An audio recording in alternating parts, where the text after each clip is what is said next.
going to hit 3,000 miles this week for sure. Going down to Connecticut, which is a 200-mile round trip. And who knows what I'm going to be doing this week. Alright guys, we're going to keep it simple today. I apologize for the angle. Unfortunately, the tri-suction cup mount for my GoPro just is not working. There is no stability. But I guess you get what you pay for. I think I paid 17 bucks, so I really shouldn't be complaining. Alright, it has been forever since I've done an in-car vlog. And I think because I have my DSLR, it's going to be a lot better than the GoPro. Alright, so after seeing the Chevrolet Corvette C8 unveiling, seeing the Toyota Supra, looking at what the price of the C8 is going to be, its performance, I think it's time to talk about what are the impacts the C8 and the Supra are going to have on the market, and also the ramifications of both of these cars, because I honestly believe that already these two cars are changing the automotive industry. Now, you've probably seen the C8 and the Supra show up in a lot of comparisons lately, and a lot of people would say that's not even a fair comparison because both cars are completely different. And historically, they've been different. They're not exactly the same cars in the same markets. However, it all comes down to pricing and performance. And because of that, these two cars are on two completely different sides of the spectrum when it comes to popularity. The Supra is almost being shunned immediately by enthusiasts, especially Supra enthusiasts, because there's no 2JZ engine, there's no manual transmission, and it's basically a BMW. The C8 Corvette, on the other hand, has been welcomed with open arms, and surprisingly enough, and I think this surprised my friend Drive NH, that a lot of 60 and 70-year-olds were really digging the car. They really liked it, and that was a really surprising thing to me. I thought at the unveiling, a lot of the younger enthusiasts would be there checking it out, but a lot of loyal Corvette owners are already paying $2,000 on the down payment to get one. Now, there's no denying the C8 is going to change everything when it comes to the automotive industry, the supercar market, the sports car market, and just performance in general under $100,000. It is very safe to say that the C8 Corvette is going to cause a major depreciation in a number of cars. Whether that be used or new, you can just say goodbye to the Acura NSX at this point, because I think we were pretty sure it was on its way out, but the C8 Corvette being mid-engined, being a supercar at around $60,000 for a base price, there is no one anywhere close to competing to what Chevrolet is offering right now. Now, say you're in the used car market for $100,000, you want to get a supercar. What are your options? Well, Lamborghini Gallardo, Audi R8, V10, you can also get the V8, Ferrari F430, Ferrari 360, Ferrari 355. But why buy used when you can buy a brand new C8 Corvette that, with a Z51 package for an additional $5,000, you have a 0 to 60 time of 2.8 seconds. When it comes to the new car market, let's see, you have the McLaren 570S, Lamborghini Huracan, Ferrari 488, maybe even Ferrari California or Portofino, and you start thinking, why am I overpaying, even though I'm just paying for the brand name and the logo, when I could just get a Corvette? And this is where it's going to change everything. I think that's why we're seeing so much popularity in this car, because we've never seen a brand offer a mid-engine sports car that is actually gas-powered too, under $100,000. There is no denying that what Chevrolet has just done is completely changed the market. Now, we haven't even gotten to the Z06 yet, or ZR1, whatever they're going to call their high-performance model. There's every indication that it might be a hybrid, that there might be some electrical components to it. 800 horsepower. We just have no idea what is going to be for the ZR1 or Z06, but there's a lot of anticipation and excitement for that model. The Toyota Supra, on the other hand, was never widely accepted the minute it was unveiled. However, and a friend said this perfectly when the C8 Corvette was unveiled, he said, Chevrolet just sunk Toyota's battleship. And I laughed, but it's so true. The Toyota Supra was a car that Toyota had built up for years. Think about it. You had the Camry that now is more sports car-like.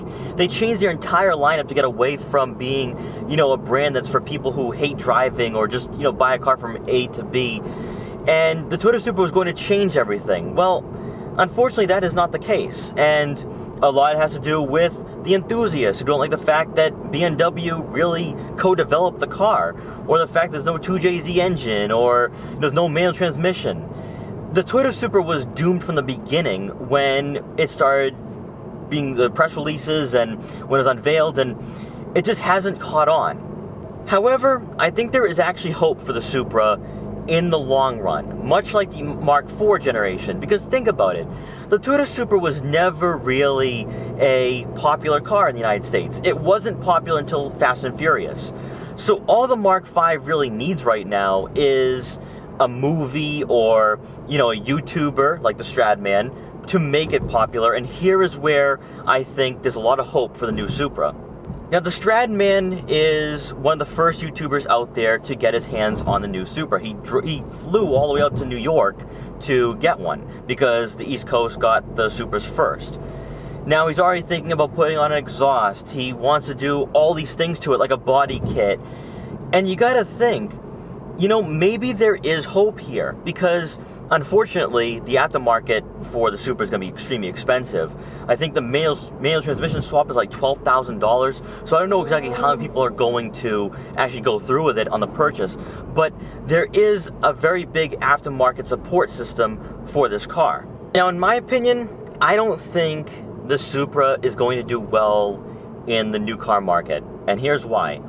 When you have Toyota dealerships marking up the price really for marketing purposes, a lot of these dealerships, think about it, how often are you going to get people, specifically car enthusiasts, walking into a Toyota dealership? That's the reason why you see like $100,000 for a price tag or $79,000, which is way above the sticker. It's really for marketing. They want people to come in, they want people to check it out. They want to have it being listed on like the magazines like Car and Driver. I'm pretty sure they picked up on the $190,000 price tag on the Supra. That's what Toyota dealerships want. Here's the thing though, I truly believe that the Supra is not going to be purchased at MSRP levels. I think people will wait for them to depreciate or for dealerships to have some significant discounts on the car, because I truly believe that around $40,000 to $45,000 on the used car market, the Mark V generation is going to find a lot of consumers. I think a lot of people will buy that car at $45,000 because if you look at the performance and the price, it fits perfectly. But just because the Supra is hated, it doesn't mean it's not going to affect the market. Last week in Monterey, the Acura Type S was unveiled, and I just had this feeling that the Supra nameplate alone is going to draw in a lot of interest from JDM markets and JDM enthusiasts, to the point that consumers are going to want old classics back in the lineups of Japanese manufacturers. It started with the Honda Civic Type R, and now Mitsubishi's talking about bringing back the Lancer Evolution. Now, from what I'm seeing and hearing, it could be a sedan, it could be a hatchback, it could be both. But they're not going to do the exact same thing they did with the Eclipse and make it a crossover, thankfully. Now let's think about what Chevrolet has done here with the C8 Corvette. Because if you think about it, for the last 20 years, maybe even more than that, the Japanese manufacturers really hit the Americans hard, especially when it comes to consumer vehicles such as the Camry, the Accord. They did the exact same thing when it came to crossovers. But now, Chevrolet has reclaimed the throne and has put the Americans back on top. So now, what would be the logical decision for Japanese manufacturers?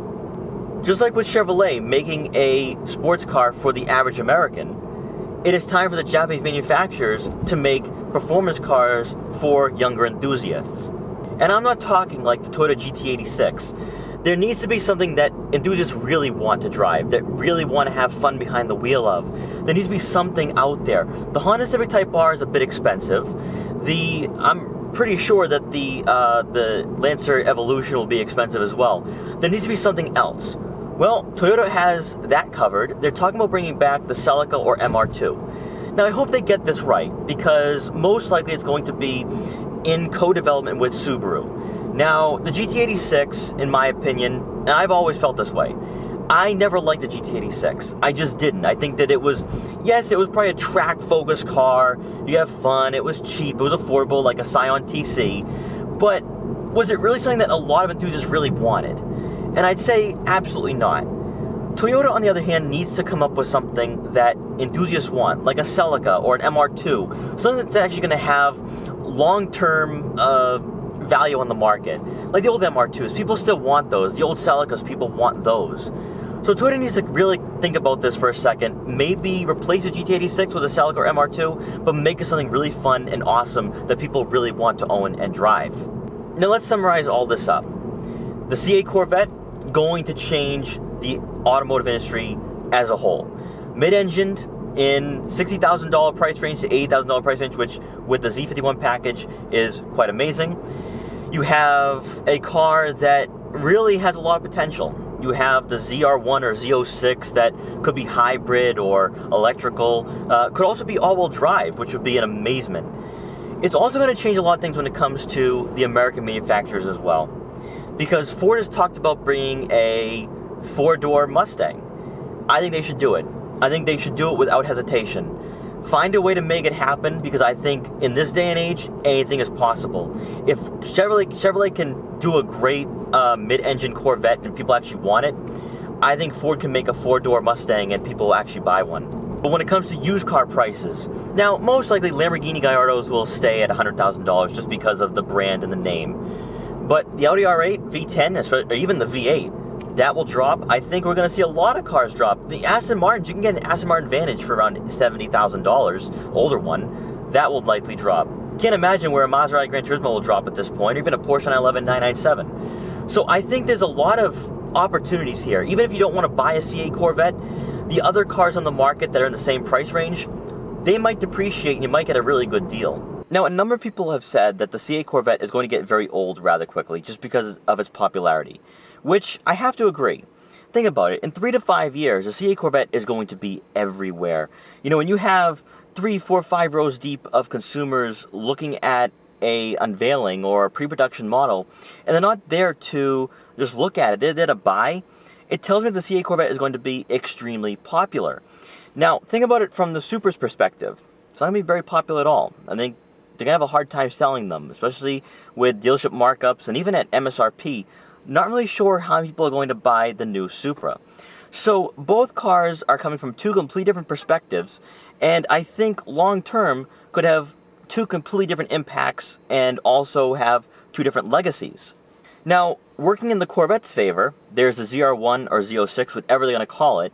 The fact that it's going to be maybe a hybrid, could be all-wheel drive, it's mid-engined. Who knows what the performance is going to be on that? They're talking about like 800 horsepower. That car could be an all-time classic, a car that we're going to talk about forever, at least for the next, maybe 20 years. The Supra, on the other hand, what's there to say? I mean, maybe aftermarket could really make that car more desirable, especially where you have companies that are already working on manual transmission swaps, you have exhaust companies, tuning companies, body kits for the Supra. I think the Supra is going to be popular when it comes to the aftermarket rather than just stock. But that's the way the Supra always was. The Mark IV, no one really bought the Mark IV. I mean, let's think about it. Fast and Furious made the Mark IV what it is today. That's why it's worth $50,000, $60,000, $70,000 on the used car market. Whereas the new Supra doesn't really have that household name, especially where it's practically a BMW. It has no 2JZ, no manual transmission. That's not working in its favor. But the fact that it has no, pop culture reference to it, other than the Supra name, it's not looking good. I think if the Supra was in, if things had worked out differently, and say Paul Walker was alive today, and, Fast and Furious 9 or 10 has a new Supra, maybe the new Supra actually exists. Maybe the new 2020 Supra actually is popular. Maybe people actually want it at its price point. Maybe that's, where people are going to spend $79,000 to $80,000 or $100,000 on the Supra, especially the new one. I think that's where maybe the impact would be a lot better. But unfortunately, in the world that we live in and what transpired this decade, that's not the case. And I think that's where I think the 2020 Supra really let down a lot of people. However, when you have people like the Stradman or other YouTubers like Shmee150, and I think S-Bot wants to buy one, you have that chance of maybe having a pop culture reference for the car where maybe it does become a fun car for people to buy, or a car that's desirable for people to own. That's where I think that maybe the Supra has a chance. The C8 Corvette, on the other hand, everybody wants one. Doesn't matter if it's a YouTuber, average American, blue-collar worker, everybody wants a C8 Corvette, and because of its price point, people are going to buy it, and especially its performance numbers. There's no one out there even competing or even coming close to what the C8 Corvette is offering. So for both cars, I think they do have their effects. The C8 Corvette more so than the Supra. C8's going to change the supercar market, the performance car market, especially under $100,000. and really maybe create an interesting situation for, used car supercars, such as the Aston Martin Vantage, or, Maserati Gran Turismo, or Porsche 911. Can't imagine those cars are going to stay at $50,000, $60,000 when you can just buy a brand new C8 Corvette. The Supra, on the other hand, I think is going to create a reemergence of the JDM market. Think about it. This decade, the Japanese have really been comfortable with taking over the consumer car market, and now that Chevrolet has reclaimed the throne and made American muscle cars the new thing and the thing that everyone wants, the Japanese need to come up with something new. And I think the Supra could really bring back a lot of old nameplates, especially where Toyota wants to bring back the Celica and MR2. Maybe Mitsubishi does come back with a Lancer Evolution. Who really knows? I do think the Supra is going to create another era, another little run, as it were, for Japanese car culture. And I think the Supra, that's where the Supra's impact is going to be. Not necessarily because it's a, German car, basically. It's built in Austria.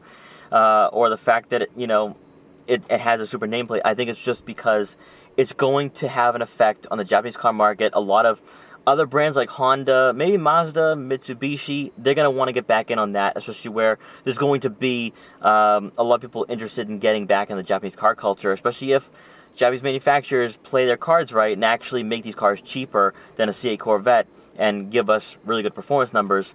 I think it's really possible they could really make something out of it.